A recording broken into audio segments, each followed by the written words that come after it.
fine dining restaurant, Lenny Robredo version. Ako naniniwala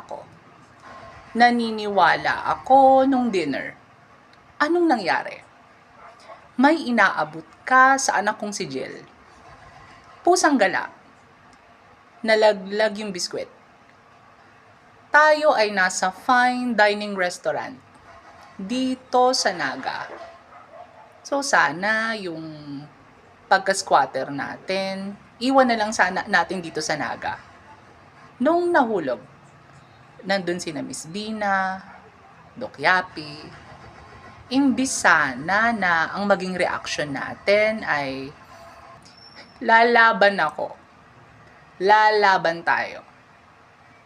Pero anong naging reaction mo? Pusang gala naman. Nagbibigay na lang, ganyan pa. Kinang ng ina. Nasa social tayo na restaurant. Sana ay ayusin natin. Kasi naniniwala ako. Isip.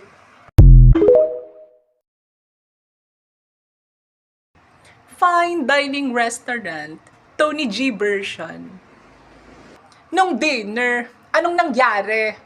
May inaabot ka kay Papi. Shootang ina nalaglag yung biskwit. Tama? Tayo ay nasa fine dining restaurant. Diba? So yung pagka-squatter natin, iwan natin sa bahay. Nung nalaglag, andun sina Miss Bina, sina Doc Yapi. Imbis ang maging reaction mo na, Ma, sorry, ma. Anong ginawa mo? Shootang ina naman eh. Nagbibigay na lang ganyan pa. Kinang ina mo naman. Nasa restaurant tayo ng mga sosyal. Ano ba?